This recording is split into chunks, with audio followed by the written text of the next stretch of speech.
je vais utiliser ma grosse voix en fait. Ouais,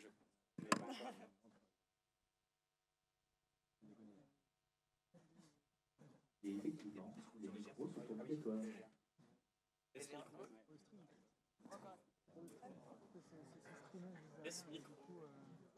les mecs, ils n'ont pas la voix du coup. Test. On n'a pas de sortie vidéo là sur là. 1, 2, 1, 2. On n'a pas de sortie. 1, 2, 1, 2. Ah, là ça a l'air de marcher, non? Je crois que ça marche. Sur le VGA, t'es en... VGA, c'est pas l'adaptateur, mais... Test, micro. Et pas d'appel. Non mais regarde.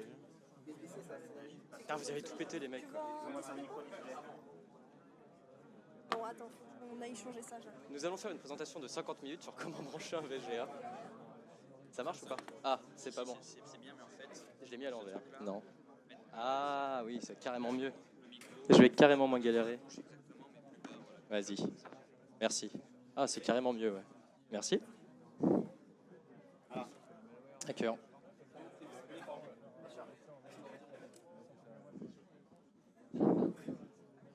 Test, test, test. Ouais. Ah, trop gentil. Pas de problème. C'est très bien comme ça. Les flèches, ça marche? Ouais, c'est bon.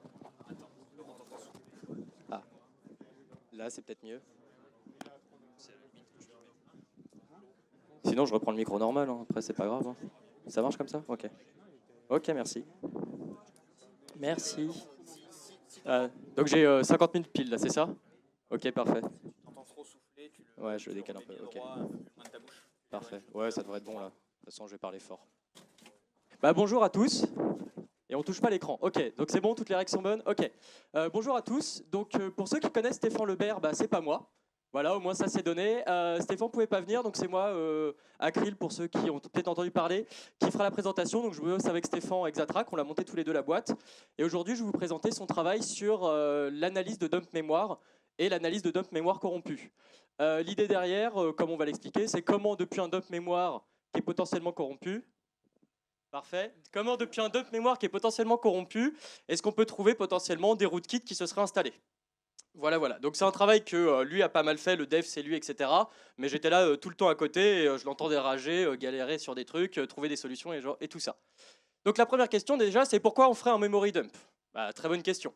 Bah, l'idée c'est de pouvoir faire en fait un snapshot, donc une image de la mémoire à plus ou moins un instant T. Et le truc en fait c'est que c'est rapide à faire et c'est super simple. Par exemple, vous connaissez peut-être l'outil Dumpit. L'idée de Dumpit, c'est qu'il va vous faire comme ça un dump mémoire. Il suffit d'être admin, avoir les droits de loader un driver, on double-clique dessus et le truc nous fait un dump. Il nous met un fichier, on n'a rien à faire. C'est facile, c'est simple, c'est même un admin système peut le faire, quoi. Donc c'est plutôt cool. Ok, donc c'est cool, on a notre dump mémoire. Ouais, est-ce qu'il y a des problèmes liés à ça? C'est-à-dire que là, si la question c'est non, il n'y a aucun problème, bah c'est fini et je peux rentrer. Mais non. L'idée c'est créer un dump mémoire, c'est facile, très bien. Par contre, faire un dump mémoire qui est analysable et qui est absolument pas corrompu, c'est un peu plus compliqué. On a tous fait des CTF. Les CTF, c'est pas la vraie vie et c'est vraiment dommage. En CTF, la plupart du temps, ce qu'on fait, c'est qu'on fait notre exo de forensic trop bien du futur. On prend notre VM, on la met sur pause et on fait un dump. Ou alors on prend directement la RAM, enfin le dump de RAM, etc. C'est cool, ça marche. C'est pas la vraie vie. C'est-à-dire que dans la vraie vie, ça va rarement se passer aussi bien. Dans la vraie vie, on a un vrai OS qui tourne, qui continue à exécuter des processus, des drivers, des machins, etc. Et donc, en fait, on peut se retrouver avec quelques problèmes liés à ça. Par exemple, on est en train de faire notre dump. Je disais, c'est un dump à un instant T. Bah, lire toute la RAM, mapper, enfin, aller chercher toutes les adresses physiques, les écrire sur disque et tout, ça prend du temps. Donc, notre dump, il se fait pas en 0 secondes. Donc, en fait, c'est pendant la copie, ce qui va se passer, c'est que l'OS, il vit. Et donc là, on va commencer à copier de la data à un endroit. Bah, il y a potentiellement de la donnée qui va bouger, qui va être modifiée au moment du dump, juste avant, juste après. Et donc, vu que pendant le dump, la donnée vit, bah, des trucs qui vont se retrouver à passer entre les zones qui sont copiées à un instant T, des zones qui sont recopiées, potentiellement, on va avoir des doublons, ou même des zones mémoire, des données qui ne sont pas présentes dans le dump final. Donc, en fait, on se retrouve un peu avec un snapshot mémoire qui est un mix entre la réalité sur un espace de temps qui est plutôt faible mais qui n'est pas zéro, et donc on se retrouve avec un truc qui n'est pas vraiment notre dump de notre RAM à un instant T, et ça pose des problèmes. Pour avoir un bon dump mémoire, ce qu'il faudrait, c'est freeze l'OS. Donc pour un CTF, pour une VM, c'est facile, on fait stop. Dans la vraie vie, le truc, c'est qu'on peut avoir des problèmes. Déjà, dire à son admin ou à un admin 6 de n'importe qui, bon, bah, vos DC, vous allez faire stop dessus. il va vous dire non, t'es gentil, mais non. Et sinon, vous pouvez trigger un blue screen. C'est-à-dire que, ouais, un blue screen, en fait, là, le kernel, il va faire des trucs intelligents, il va essayer de nous faire un vrai dump. Ça, c'est pas cool. Après, j'ai déjà vu des admin 6 qui font blue screen tous leurs DC, tous leurs domaines contrôleurs, une dizaine, toutes les 20 minutes pour qu'ils aient le temps de rebooter. J'ai jamais eu des snapshots aussi clean, mais quand même, c'est pas ouf, quoi. Mais c'est du détail. Et donc le problème, c'est qu'on se retrouve avec un certain nombre de cas, donc ça peut être 10 à 20%, où on a notre dump qui a été fait, et Volatility WinDBG qui ne peut pas les analyser. Et bah, le truc, c'est que des fois, on ne peut pas juste aller voir les gens et faire hey, « j'ai besoin d'un autre dump ». C'est pas possible pour des raisons X ou Y, ou voilà, parce qu'il y en avait beaucoup trop, et qu'il y a un moment, il faut apprendre à se débrouiller tout seul. Et on n'a pas juste envie de mettre notre dump dans Xedit et de chercher malware.exe, quoi. Parce que c'est pas la vraie vie non plus. Donc l'idée, c'est qu'on a des données qui sont corrompues, que les tools normales n'arrivent pas à analyser. Donc quand on s'appelle Stéphane, ce qu'on fait, c'est les tools, c'est de la merde, je vais recoder les miens. Voilà, je sais qu'ils nous regardent, voilà. Donc le but, ça va être de pouvoir analyser un dump mémoire corrompu qui n'est pas accepté par les tools de base. Et on est parti. Donc on va se baser sur le format crash dump, parce que dump it, ce que ça nous donne, c'est un dump mémoire au format crash dump. Et donc, on se retrouve donc avec ce fichier-là, format crash dump, et le but, ça va être de regarder déjà comment marche le format, comment on extrait la mémoire, et ensuite faire notre analyse. Bon, déjà, le format crash dump, il faut prendre quelques secondes pour essayer de le comprendre avant de commencer à plonger dans tout le reste. Ça, c'est un crash dump, c'est en tout cas le début de notre crash dump. Pour quelques infos, donc on a un magic qui s'appelle page. Là, on a un dword qui nous donne en fait l'archi, donc c'est DU64 pour du 64 bits. Et en 32 bits, c'était bien évidemment dump. C'est-à-dire que les mecs avaient page dump et se sont dit il faut qu'on gère le 64 bits, on va être DU64. Voilà, très bien. Pourquoi pas. Ensuite, on a de la donnée, etc. Et nous, ce qui va nous intéresser derrière, en fait, c'est ici ce qu'on appelle des runs. Donc les informations sur les runs, c'est quoi? Ici, on a un nombre de runs, je vais expliquer derrière. C'est en fait des sections de mémoire physique contiguës qu'on a dump. C'est-à-dire qu'en fait, il y a des zones, des adresses dans votre RAM que vous n'allez pas dump, parce que c'est mappé sur des IO, des trucs comme ça, etc. Donc ça, c'est vraiment le nombre de sections physiques contiguës qu'on a pu dump. Et derrière, il y a la taille qu'on a dump en tout. Le de ces sections-là, ça nous donne cette taille-là. Donc la plupart des nombres en fait, qui sont présents dans ce dump-là, c'est en nombre de pages. Donc c'est vraiment du page frame number. Et donc à chaque fois, une page, hein, c'est 4096 octets, c'est 0x1000 octets. Donc à chaque fois, la plupart de ces nombres-là, il va falloir les multiplier par 0x1000. 0x1000, c'est quoi? C'est 12 bits. Donc en fait, c'est un décalage de 12 bits. C'est une multiplication facile. Donc la plupart du temps, quand vous voyez ça, c'est que le nombre, il était en nombre de pages et on le repasse en nombre d'octets. Ok. Donc là, on avait bien vu que juste avant, on avait notre nombre de runs, notre taille globale. Et ensuite, derrière ça, on a la description de chaque run. Donc un run, c'est décrit par deux choses. C'est décrit par la base de la page, donc la première adresse physique qui est dans le run. Donc là, par exemple, c'est du Little Endian, hein, évidemment, c'est 1. Donc 1, c'est la première page frame, donc c'est l'adresse 0x1000. Et derrière, on a la taille du dump, donc la taille du run, toujours en nombre de PFN. Donc là, on a E9000 pages qui ont été dump à cet endroit-là. Voilà. Donc l'idée, c'est, ok, très bien, je sais que mon premier run, représente l'adresse physique 0x1000 et que sa taille, c'est 9E1000. Où est-ce que je le trouve dans mon fichier? En fait, ça commence à 0x2000. Donc en fait, la donnée brute de votre crash dump, elle se trouve à 0x2000 et elle va jusqu'à quoi? 0x2000 plus la taille de notre run. Et la taille de notre run, c'est E9 décalé 12. Donc ça, si vous faites un Python open mon fichier et que vous faites un gros read de tout le crash dump à l'arrache et que vous allez chercher ça, ça décrit votre premier run. Très bien. Et l'adresse physique qui est représentée par ça, parce qu'il nous faut l'information, elle est donnée par la base. Et donc en fait, c'est en train de nous dire, quand tu auras lu ça, c'est ce qu'il y a à partir de l'adresse 0x1000 dans ton dump. Et après, les runs suivants, c'est pareil. Pourquoi là, on a plusieurs runs? Parce qu'en fait, si on fait le calcul, on voit que là, la dernière page, en fait, la dernière adresse qui est accessible, c'est 9EFFF, et que la prochaine de la suivante, c'est 1000 x 12. Donc c'est 100 x 12, c'est 100 000. Et en fait, c'est juste que la mémoire physique entre 9FFF et 100 000 n'a pas été dump. C'est pour ça qu'on a des runs comme ça continus, parce que la RAM, on ne prend pas tout. Il y a des bouts qu'on ne peut pas prendre, et c'est comme ça qu'on se retrouve avec des runs. Et à partir de ça, en faisant cette petite analyse de dump, je reviendrai sur ça après. Autre info qu'il y a dans les dumps et qui est plutôt intéressante quand même, c'est qu'il y a 3 pointeurs vers des structures intéressantes Windows. Premièrement, il vous donne un CR3. On verra ça, CR3, c'est la base de votre pagination. C'est pour toutes ces histoires d'adresses virtuelles et d'adresses physiques, on y reviendra. Il y a la PFN database, qui est en fait une zone mémoire où il y a les informations sur l'état de chaque page physique, etc. etc. On ne va même pas en parler. Et il y a la PS module list et la PS active process L, qui sont des pointeurs qui montrent en fait dans le kernel où est la liste des modules chargés en kernel. donc les drivers et enfin, voilà. Et la liste des process actifs, donc là qui est une liste doublement chaînée de tous vos process dans votre kernel. Ça va être des informations assez intéressantes pour faire des analyses derrière. Donc déjà, à partir de ces petits bouts de code là où on trouve la donnée brute et les adresses associées en mémoire physique, on est capable de lire une adresse physique et lire de la mémoire physique depuis notre crash dump. Donc première couche d'abstraction, c'est j'avais un fichier sur mon disque, j'ai fait ma tambouille un peu magique avec les runs, et maintenant mon truc, quand je lui donne une adresse physique, il peut me donner la data qu'il y avait là. Super, première couche d'abstraction. Donc maintenant on a une représentation de la mémoire physique, et on veut accéder à la mémoire virtuelle. C'est là que ça va être un peu plus compliqué. La translation de mémoire virtuelle à mémoire physique, elle est faite par votre CPU, faite par votre MMU qui est maintenant intégré dedans et qui est votre Memory Management Unit. La MMU, c'est une partie de votre CPU assez intelligente où on lui donne des structures sympas et s'il va savoir comment, grâce à cette structure-là, il fait la translation entre une adresse virtuelle et une adresse physique. Donc pour ça, en fait, on va splitter l'adresse virtuelle en 4 parties. Donc là, on parle des implémentations actuelles en 64 bits. Le passé et le futur, c'est un peu différent, mais on s'en fout. On part sur ce qui marche en ce moment. En fait, ce qu'on va faire, c'est que le CPU, quand il y a une adresse virtuelle à translate, donc ça c'est une adresse virtuelle et on veut l'adresse physique, il va découper cette adresse-là et il va s'en servir comme index dans différents tableaux. Et en fait, c'est des structures en cascade qui sont dans votre mémoire. Comment ça marche? En fait, on prend l'adresse, on oublie les 0x1000, les premiers, on y reviendra, et ensuite on découpe en partie de 9 bits. Pourquoi 9 bits? Parce qu'en fait, 9 bits, donc, ça vous permet de décrire une page. Donc une page, c'est 0x1000 octets qui contiennent des structures. Et en fait, une page, on a des structures dedans, dans cette page-là, qui font chacune 8 octets. Et ce 9 bits, en fait, permet de faire un index, comme ça, sur les 4096. Enfin, sur les 4096 bits, donc sur les 2 puissance 9 entrées. Et en fait, ces bits-là, donc ces bits-là vont vous donner un index dans la PML4, qui est la première des 4 structures, qui, elle, est pointée par votre CR3. Donc le CR3, c'est votre base de pagination. Ça donne une adresse physique qui dit « voici où commence ta cascade ». Ensuite, il va prendre cette adresse virtuelle-là, il va prendre votre CR3, il va aller chercher l'index. Très bien, c'est celui-là.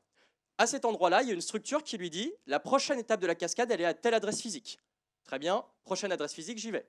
Il prend les prochains bits, 0, bon, bah, c'est la première entrée, hop là. Là, on trouve une adresse physique qui va nous donner la prochaine étape dans la cascade. Et en fait, comme ça, avec cette cascade en 4, on est capable d'adresser notre mémoire virtuelle, de descendre comme ça, comme ça. À la fin, on arrive à la PTE. Et la PTE, dedans, ce qu'il y a, c'est quoi? C'est pareil, une adresse physique qui va pointer là vers votre page réelle, c'est-à-dire la page physique qui contient les données que vous essayez d'accéder. Et en fait, bah là, les 12 derniers bits E9, 0, c'est quoi? C'est l'offset dans cette page physique-là que vous voulez lire.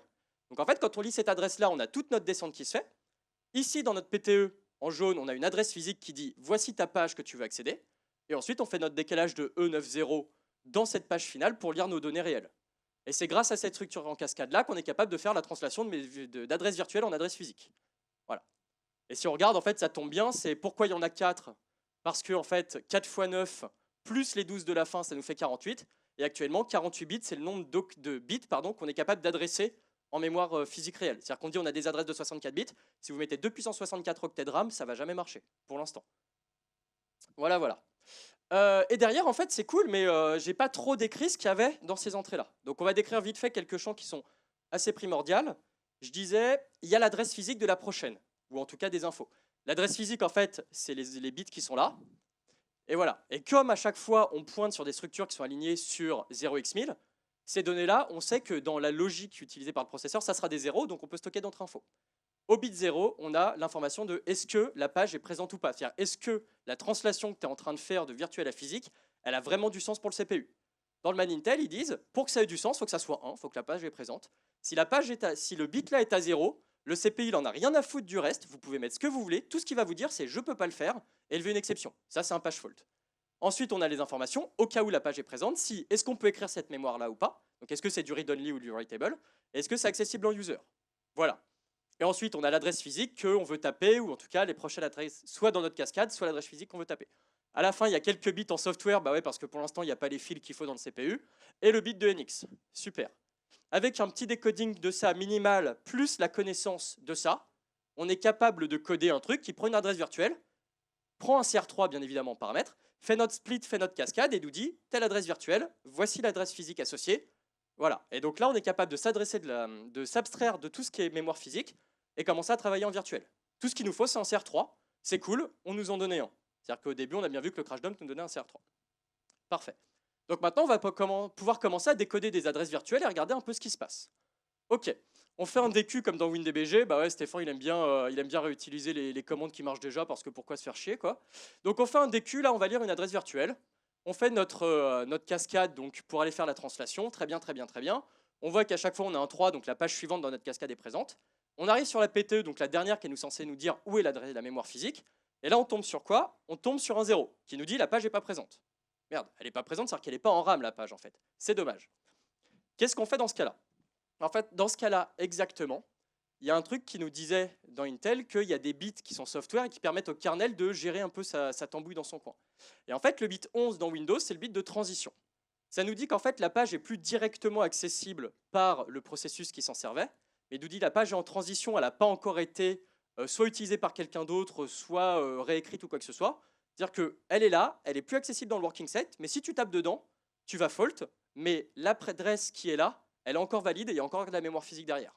Donc en fait, quand on tombe dans ce genre de choses où normalement on a un bit 0 et ça ne devrait pas marcher, tout ce qu'on va faire, c'est il y a un bit 0, il y a de la transition, c'est pas un problème, ça reste une adresse physique valide de page, une PFN physique, et on peut aller taper dedans et ça marchera comme d'habitude, quoi.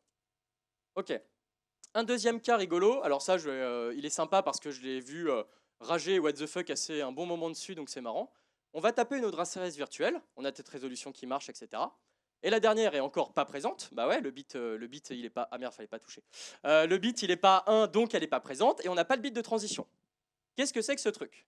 Ça, c'est ce qu'on appelle les prototypes PTE. En gros, c'est un système qui est utilisé par les sections, donc en fait, qui sont les objets Windows qui permettent de faire de la shared memory, donc de la mémoire partagée, où en fait, on va avoir deux processus avec deux adresses space différents qui pointent vers la même adresse physique. C'est pour gérer les images mappées, les DLL, ou pour faire de la shared mem, quoi. Ce genre de choses. Et en fait, dans ce cas-là, quand on a une page en transition, c'est marqué comme, enfin pas en transition, en prototype, on a donc un prototype, et en fait, ce que ça nous dit, c'est la vraie PTE qui est utilisée derrière pour l'instant, c'est une prototype PTE, et en fait, cette partie-là, ici, dans notre adresse, là on enlève la fin, cette partie-là, en fait, ça nous donne quoi? Ça nous donne la vraie PTE. Donc si on va lire directement celle-là en physique, on voit qu'on tombe sur une data qui, quand on prend le vrai WinDBG ou le vrai KD, on s'en fout, quand on va lire cette virtuelle-là, on tombe sur la même chose. Donc ça, en fait, c'est un système pour gérer tout ce qui est la shared memory qui nous donne une indirection de plus dans ce cas-là. Il faut juste faire un petit décalage, aller lire une fois de plus, et on tombe sur les données qui nous intéressent. Voilà. Et déjà, avec tout ça, on arrive à lire une bonne partie de la mémoire adressable depuis l'adresse space virtuelle sur ce qui est en physique. Donc on est pas mal. On a eu 2-3 cas un peu pourris à gérer, mais maintenant, quand on nous donne une adresse virtuelle, on est plutôt bien capable de dire est-ce que cette adresse-là, elle est quelque part dans la RAM, donc dans mon dump, ou pas. Et on va commencer à pouvoir faire l'étape d'après de faire des trucs intelligents avec tout ça. Une autre trick qui est plutôt marrante et qui est utilisée en fait par Windows, mais aussi par d'autres OS parce que c'est nécessaire, c'est à un moment, vous avez besoin de modifier vos PTE et ce genre de choses. C'est-à-dire qu'à un moment, quand quelqu'un alloc de la mémoire, qu'on a trouvé une page physique, il faut bien dire à nos PTE, bah là, c'est cool, là, c'est valide, ça pointe sur ça. Sauf qu'on a bien dit qu'il y avait des adresses physiques dans tout ce délire-là. Super, moi je suis en virtuel, c'est-à-dire que j'ai des adresses virtuelles, comment je fais le lien? On ne va pas éteindre tout le paging du kernel pour dire hey, je sais où je vais écrire ma PTE, c'est trop bien. Non, non. En fait, ce qu'on fait, c'est qu'on utilise une technique qui s'appelle en fait, le self-referencing. Donc en fait, c'est notre PML4. Alors normalement, il y a un petit schéma juste derrière. Vous vous rappelez de la cascade? En fait, on va avoir une entrée de la PML4 qui va repointer directement sur elle-même. Là, si on regarde, si on dump la page physique à 187 000, et il y a une entrée de la page physique qui nous donne une PTE, enfin une des entrées qui nous dit, bah en fait, la prochaine, c'est quoi? C'est moi-même. Qu'est-ce que ça veut dire? Ça veut dire que quand on fait notre cascade, il y a un offset dans la cascade qui va nous permettre de, au lieu de continuer une cascade, faire une boucle. Ok, qu'est-ce que ça veut dire? C'est-à-dire qu'on connaît une entrée qui nous permet de faire une boucle comme ça. Donc si on appelle cette entrée-là dans notre adresse virtuelle... Je n'ai pas touché l'écran. Je ne l'ai pas touché cette fois-ci, je l'ai touché qu'une fois. Je me défends, attention. Si on fait une boucle comme ça, en fait, on peut faire une boucle qui va nous permettre dans notre résolution d'aller taper, au lieu d'aller taper de la mémoire physique et de la donnée brute, une PTE. Et le meilleur moyen de s'en rendre compte, c'est quoi? C'est de faire la boucle 4 fois. C'est-à-dire que si cet offset-là, dans mon adresse virtuelle, je la référence 4 fois, ce qui va se passer, c'est que je vais faire ma résolution, je vais tomber, je le touche pas, hein. Je vais tomber sur le début, ok, première fois, deuxième partie de la cascade, et si on fait la cascade 4 fois, notre adresse virtuelle, elle nous dit l'adresse physique de ta data, elle est là.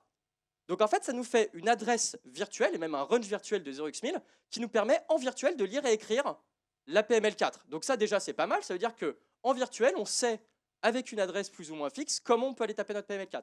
Et si on veut taper notre PPE, bah, c'est simple, au lieu de faire la boucle 4 fois, on la fait 3 fois, et ensuite la dernière on va chercher l'entrée qui nous intéresse.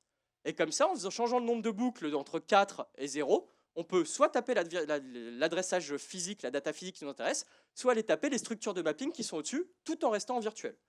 Ça, c'est trop la fête. Donc voilà, là en fait, il montre, c'est si notre PML4, elle self référence en indé, c'est avec une loupe, bah, on va pouvoir commencer à taper les PTE, avec 2 loops, 3 loops et 4 loops. Avec 4 loops, on voit bien qu'à la fin, en fait, on retombe sur notre PML4 elle-même. Moi, je préfère le faire avec les doigts et des dessins. Là, il y a le dump, mais voilà. Donc ça, c'est plutôt cool. Et en fait, dans certains cas, ça permet en fait de bypass la SLR kernel. Et Stéphane avait fait une presse en 2015, enfin une presse, il avait release des slides en 2015 sur ce sujet-là, où il y avait un bypass de kernel à SLR basé sur ces informations-là. Vu que c'est moi qui fais la presse, je me suis fait plaisir et j'ai mis un autre lien. Faut pas déconner quand même. Et voilà, et quelques mois après, en fait, Microsoft, ils ont randomisé tout ça, ils ont randomisé quelques pages qui sont dans la HAL et dans la HIP. Et voilà, bon, très bien. Un truc rigolo, petite pause, c'est plutôt marrant, vous avez peut-être entendu parler de Spectre, Meldon et ce genre de choses. Donc les mecs ont commencé à faire des trucs super intelligents pour fixer tout ça, etc. etc. Et il y a quelqu'un qui s'est rendu compte à un moment qu'il y avait, côté kernel, la page qui self-référence la PML4, ils étaient un tout petit peu trompés sur les droits qu'ils mettaient dessus, et ils ont dit, ouais, bah ta page, c'est cool, c'est ta PML4 qui self-référence, mais on va la mettre en accès écriture, ouais, et en accès user, what? Donc là, ça veut dire que cette self-reference, en fait, elle permettait d'aller réécrire le self-mapping, et donc en faisant notre boucle 4 fois, d'aller réécrire la PML4. C'est un peu bizarre. Si on essayait de le faire via les API avec un coup de enter read virtual memory sur cette adresse-là, bien évidemment, ça ne marche pas, parce que le kernel, quand on passe par cette API-là, il a un check de est-ce que l'adresse que tu essayes de lire est au-dessus de la dernière adresse userland? Non, oui, bah non, tu n'essayes même pas, c'est mort, ça ne devrait pas marcher. Par contre, si on demande gentiment au CPU, le CPU, il s'en fout des adresses limites, etc., il voit des bits à 1 et à 0, il fait ce qu'on lui dit. Et donc on pouvait comme ça aller lire directement l'adresse de self-mapping de 4, ça c'est l'adresse qui fait 4 boucles et qui vous donne votre PML4. On pouvait la lire, ça nous donnait la donnée. Et donc en fait avec ça on pouvait aller lire le contenu de la PML4 et on pouvait aller surtout l'écrire. Donc changer le droit de toutes les autres pages, donc faire ça 4 fois et changer, mettre toute notre RAM plus ou moins accessible en écriture par un process userland. C'était légèrement critique, après voilà, il n'y avait même pas besoin de faire d'exécution un peu louche, etc. C'était, voilà, j'écris tout et maintenant ma RAM, je peux la taper. Donc ça, c'est le POC le plus simple de la CVE, c'est je prends l'adresse en brut et en fait, je vais dump comme ça sur toute ma PML4. Je vais aller lire directement les entrées de la PML4. Et ça, c'était le résultat de qu'est-ce qu'il y a dans votre PML4 à ce moment-là. Accessible, donc là, c'est qu'en lecture, mais c'est accessible en écriture et ça permettait de faire un dump à peu près bien de la mémoire physique comme ça, assez gentiment. C'était marrant. Donc, ok. Donc voilà, le self-mapping, c'est cool en fait pour trouver des vulnes, c'est cool pour faire des exploits, mais pour faire du forensic, c'est aussi cool pour écrire des OS, mais c'est un détail, ça on n'en parle pas, mais voilà. Le problème, c'est là, on revient, maintenant on a réussi à s'abstraire à peu près de toutes ces bêtises-là, on avait notre fichier qui est notre résultat de dump, très bien, on a réussi à lire la mémoire physique, on a réussi à lire la mémoire virtuelle. On va tomber maintenant sur le cas de c'est cassé, pourquoi c'est cassé, qu'est-ce qui marche pas. Le problème, c'est quand on a un memory dump qui est un peu lent comme ça, on peut se retrouver avec une PML4 qui est pétée. C'est-à-dire que la PML4 qui a été prise au début en référence, etc., elle a bougé, des trucs ont changé et tout. Et il y a des cas où on se retrouve avec une PML4 en fait, qui va juste pas nous permettre de faire notre résolution et de faire notre travail de virtuel to physique. Parce que le CR3 qui a été donné, il est tout pété et vous n'allez rien pouvoir faire. Et en fait, ça, c'est le cas où InDBG et Volatility, ils n'arrivent pas à faire tout. C'est-à-dire qu'ils arrivent, font bah ouais, mais mon CR3, moi, il est pété, je peux rien faire, quoi. Très bien. Comment on peut faire dans ce cas-là? La meilleure chose, c'est d'en trouver un soi-même. C'est-à-dire que si les gens n'arrivent pas à le trouver, qu'ils ne nous donnent pas un truc bon, on va le chercher nous-mêmes. Comment on peut le chercher? C'est plutôt simple en fait, vu qu'on sait qu'une PML4, ça commence sur une début de page. C'est aligné sur 0x1000. Ok. Donc on peut lire toutes les pages, comme ça, en disant toutes les adresses multiples de 0x1000. On peut lire toutes les pages mémoire et à vérifier si c'est une PML4. Comment on vérifie si c'est une PML4? On a vu qu'il y a 2-3 infos intéressantes. Déjà, on devrait avoir un self-mapping quelque part dans cette page mémoire. On devrait avoir un bout du kernel qui est mappé quand même, un bout d'userland qui est mappé quand même. Si on arrive à trouver ça, c'est qu'on a réussi à trouver normalement une valeur, donc une adresse de PML4, donc une valeur de CR3 qui est valide et qui nous permettra à un moment d'aller faire notre translation. Et donc voilà, si le CR3 du memory dump est plus valide et qu'on n'arrive plus à bosser nous-mêmes, on va se rebrousser les manches et on va chercher le nôtre. Super.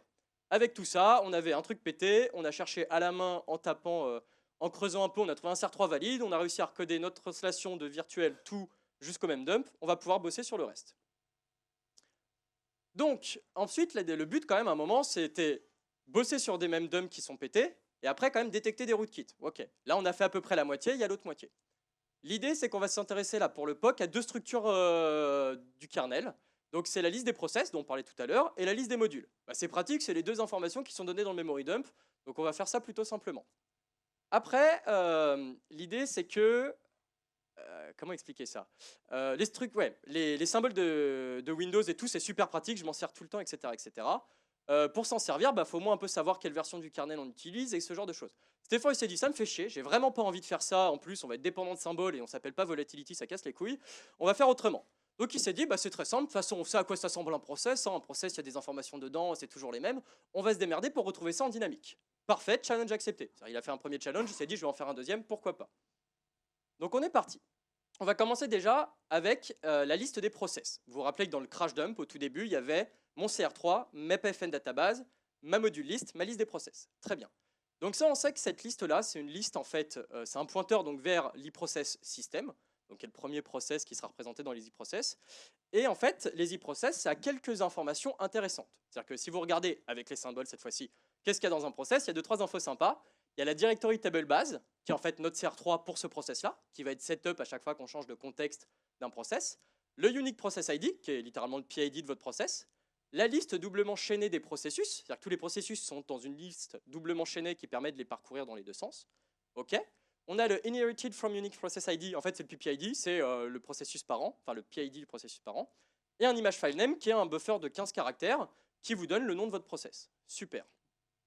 Mais en fait, tous ces trucs-là, les offsets changent. C'est-à-dire qu'en fonction des valeurs de Windows, etc., les offsets changent. C'est-à-dire que là, c'était des symboles et une version de Windows où l'unique process ID était à 180, la directory table à 0x40. Les trucs qui peuvent changer.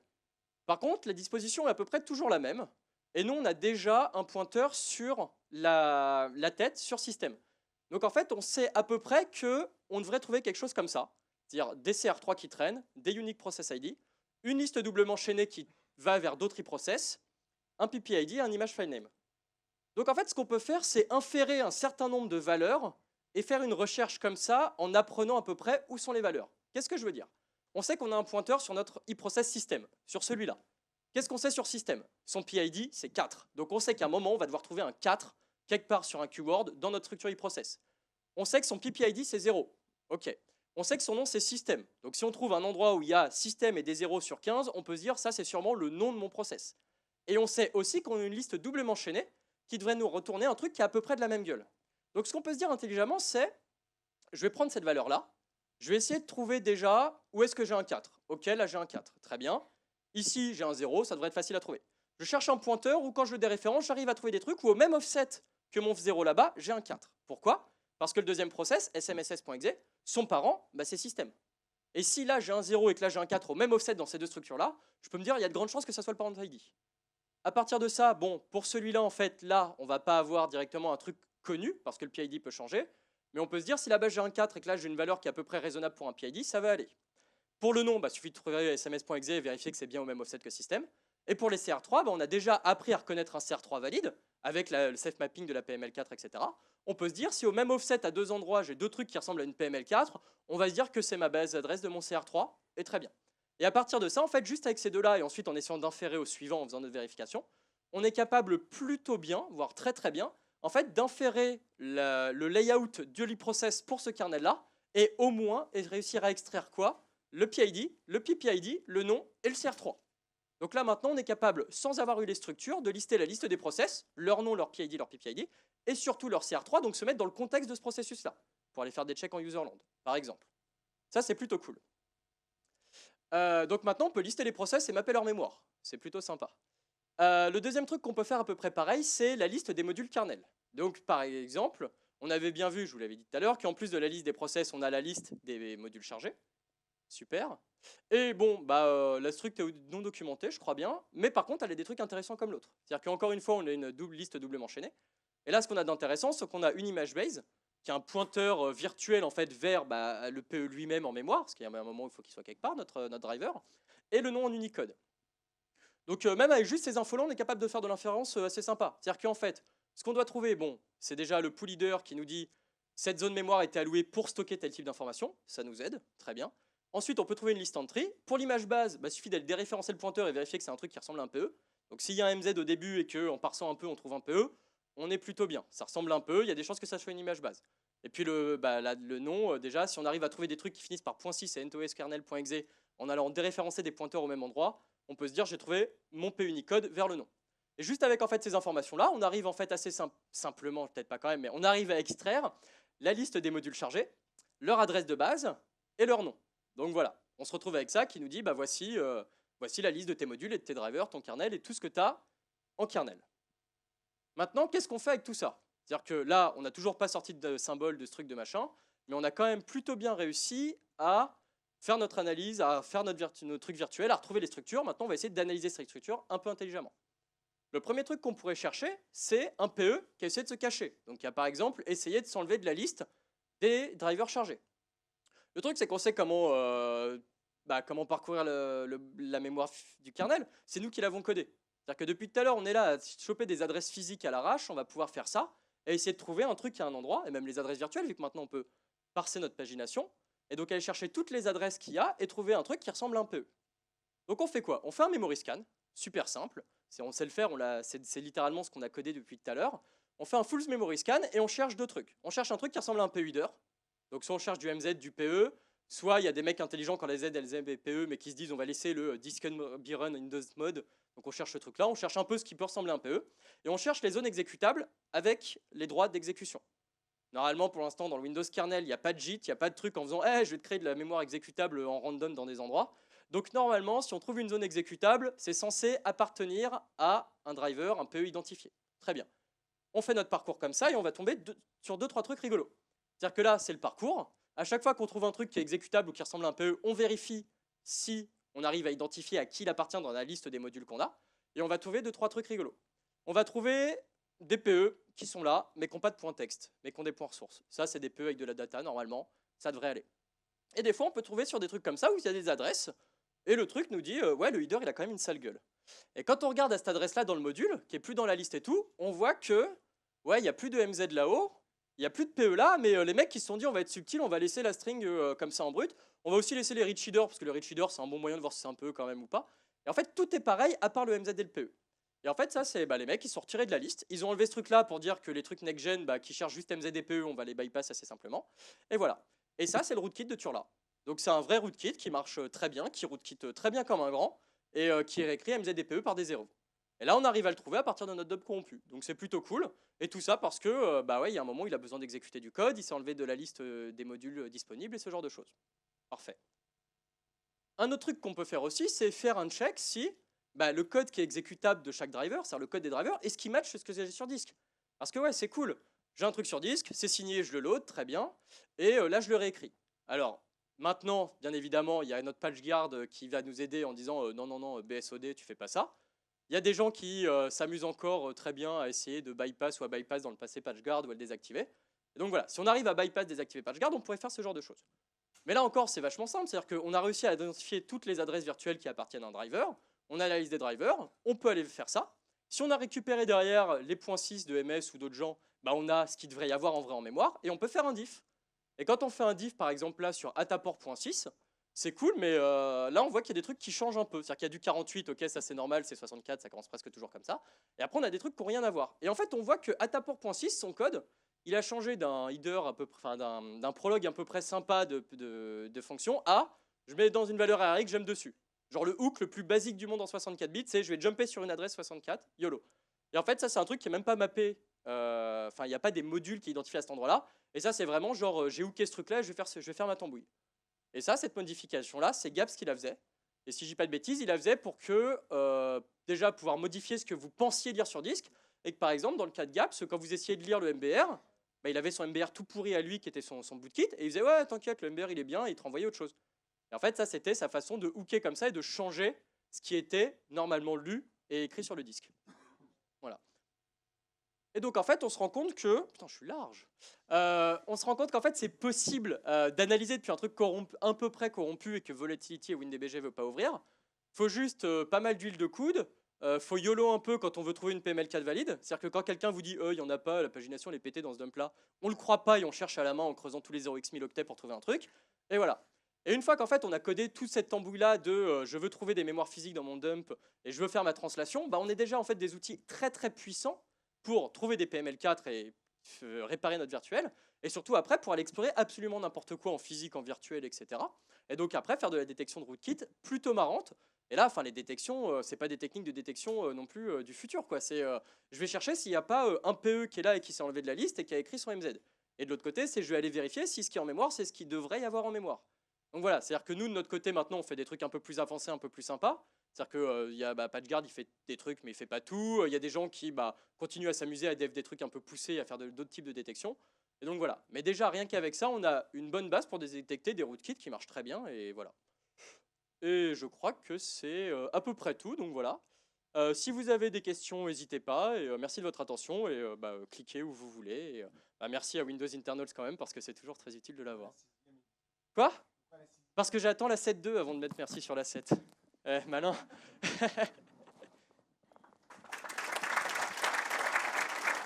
Attends, des questions. Ah oui, c'est vrai. Ok, qui veut se le prendre dans la tranche? Bon d'accord, qui veut poser une question? Personne? Ah. Ouais, non, je suis vraiment mauvais lanceur. Oh. Ça marche? Ok. Il me semble que Windows signe aussi ses drivers. Est-ce que c'est possible de vérifier la signature comme ça avec un note mémoire? Est-ce qu'il y a les informations nécessaires pour la vérification du code signé qui est chargé en mémoire dans un dump mémoire? Alors, je dirais là comme ça, en fait, ce que tu vas vouloir vérifier, si l'enforcement de la signature est activé. Enfin, c'est surtout, là on a vu s'il y a du code modifié, Ouais. enfin on peut comparer avec des références, Ouais. mais sans avoir une base de données, des DLL, des .6 de Microsoft, Ouais. juste vérifier les signatures, si les fichiers sont signés. Non, parce qu'en fait, il fait des modifs déjà sur les trucs. C'est-à-dire que le PE que tu as en mémoire et que tu as sur 10, c'est pas exactement le même. Oui, c'est ça. Et à mon sens, il n'y a pas toutes les infos pour pouvoir refaire un check authenticode. D'accord. Qui veut Alors juste Mais parle fort. Ok. Donc, quand tu fais ton dump au tout début, Ouais. est-ce que le rootkit il peut pas se cacher à ce moment-là? Comment il est fait ton dump en fait? C'est sur la machine elle-même? Ouais, c'est sur la machine elle-même, ouais. Mais C'est donc- vraiment loader un driver. Ok, mais donc le rootkit, il pourrait t'empêcher de lire la mémoire à ce moment-là et du coup, tu n'aurais rien du tout. Alors, techniquement, sur certains trucs, s'il se mettait au bon endroit, je pense qu'il pourrait. Est-ce que tu n'aurais rien du tout? C'est-à-dire que c'est une bonne question. Déjà, s'il manque des trucs à ce point-là, c'est-à-dire que le truc doit être capable de trouver toutes les références que fait le kernel vers lui et toutes les fixer sur un truc qui a du sens. Ça me paraît d'être. Moi, j'ai pas encore vu. Ok. Et Mais ce serait le j'attends de le domaine, voir, là, quand ce même. serait le domaine de recherche pour contrer Ça serait ce clairement genre un domaine de d'analyse, recherche quoi. intéressant. Ok. Bon, bah, voilà. Mais après, voilà.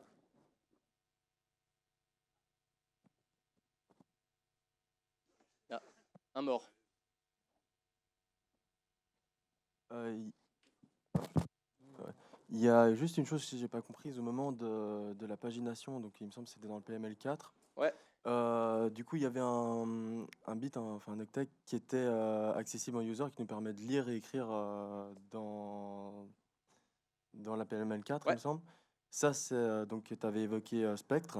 Est-ce que c'est du coup une faille matérielle ou c'est juste relative au kernel? Là, c'était vraiment. Alors, de ce que je me rappelle, c'était pour fixer Spectre et Meldon. Mhm. Et c'était vraiment un bug qu'eux ont introduit dans leur config de la pagination, quoi. D'accord. Là, c'est vraiment le fait que les mecs ont dit oui, oui, le user peut le faire, je suis le kernel et je te dis qu'il peut, quoi. D'accord. C'est pas du hardware, c'est vraiment un problème de misconfig ou voilà, Merci. pas de problème.